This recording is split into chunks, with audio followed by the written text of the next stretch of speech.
We see it Yes. we've seen it in oil and gas for 120 years. We've seen it in cell phone towers, years back. You see it in the pipeline Yeah. industry and right of way industry.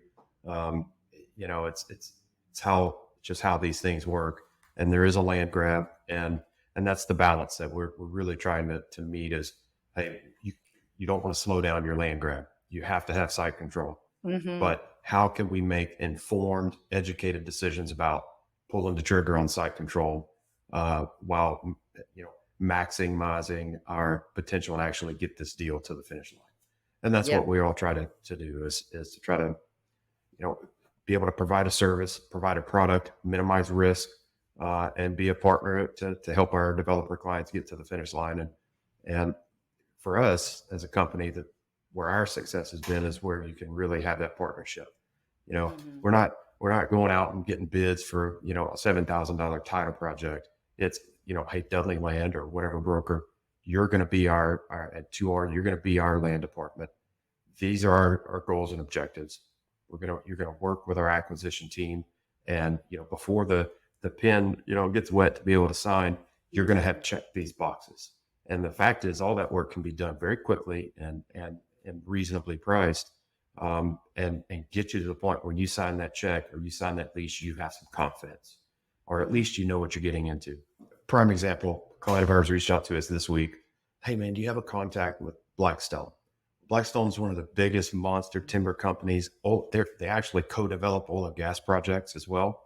And they're asking me about if I've got a contact that can help them, maybe talk about getting a waiver on their mineral interest.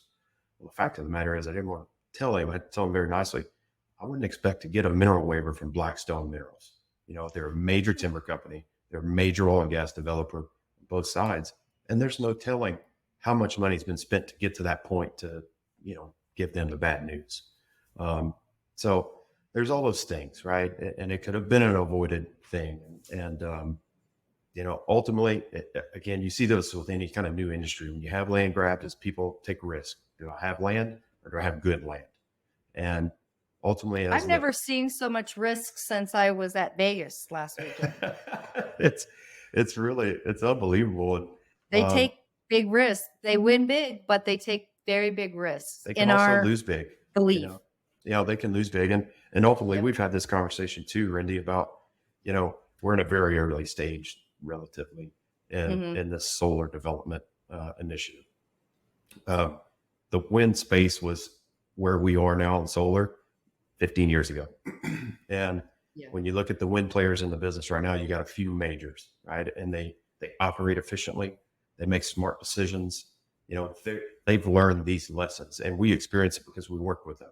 They're Hmm. hiring us to do these things earlier in the Hmm. process than a lot of our solar clients are, or at least the ones we can't get to quickly Hmm. enough to inform and educate and get them comfortable with spending a little bit of money. This is your pre-insurance insurance. That's right. Uh, a little bit of investment can help you make a smart deal and buy a project that you can get to the finish line. So um, it will get there, and ultimately the solar space will mature. It will consolidate the most efficient and best operators and best funded groups that are making smart decisions and are able to get the most projects built are going to be the ones that survive. And Hmm. hopefully we'll be right there with them, and we'll have a little part in helping them make good decisions. Well, that's the beauty is that we will all this industry title will always be a necessity. It's not anybody's top favorite priority by any stretch, but I think that again, the the vetting of the title, the vetting of the land as a renewable development and developers become more educated, they're going to see monetarily, like there's going to be some algorithm that's going to be started that they're going to start to see that, wow, it really does pay off. That whole saying that, probably every one of our grandmothers said, you can pay now or pay later. They're going to start to realize that that early spin of, say, a couple of $1,000s for a title search, even a preliminary search was worth the money than to wait until you had all those factors that we've talked about. the fact that you've got to go back to a landowner, you have to do a subsurface search, you might have to pay them for surface waivers or try to buy their rights, all of those things. This kind of also reminds me of another thing that was out of a checklist mentality that, again, somebody, I wish I could get their name and number because I would have a conversation with them about who wrote this checklist. But shame on you, yeah, Mr. Checklist person. that's Not right. you, Randy. there are certain counties that require, so for you to go into getting a permit, you have to provide them with a title commitment, and then everyone that has interest has to be sent a letter, and you have to show that county that you've noticed anybody that has interest that you're going to be developing, that you're applying for a permit, whether it's a driveway permit or building permit, something like that. So what I found out, I didn't know how out of cycle or out of sync the cycle was.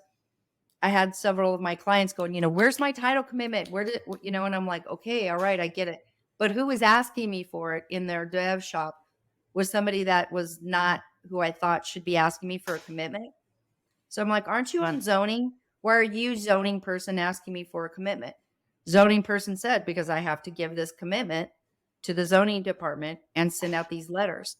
And I said, but you understand that commitment has subsurface interests. So you're telling me that you're sending it to, they had the MOR, they have all the contacts of everybody that we were going to have to go out for surface waivers for, but they sent letters out to these surface interest owners and to the fee owners. No, because the surface, we're in contract with them. They're our landlord. Yeah. Right. But these subsurface owners were getting this letter that would say, hey, we're coming to your our interest soon, and we're going to be building, and we just thought we'd let you know. So when we come for a piece of paper, we'll be sure to have our checkbook out. Hey. So I didn't realize that. And when I sent it to my developer just like that, they were like, oh my gosh, that I didn't even connect. They were just doing what the county had told them. This is part about doing what you're being told, right? And not understanding how it affects a different vertical. That I said, so now when I go knocking on this guy's door, he's going to, I will be thinking that I'm knocking on the subsurface interest door for the first time. Hello, how you doing? Here's my baked cookies. We'd like you to sign a surface waiver. Or no, they've got my letter and they see solar all over it and they're waiting for me to come with my checkbook. I don't care about your cookies. Give me a check. Right. So just the slight change in that process, what we did was I said, how about this?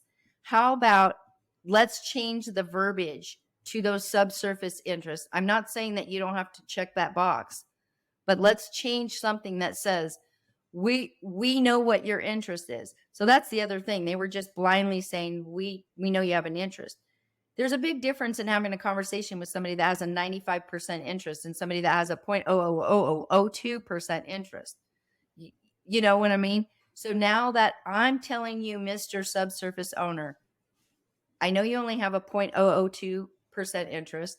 We're going to be coming to you and talking to you about a surface waiver. And if you don't want to sign it, then we'll give you a specific piece of land for you to continue your rights for us to co-locate.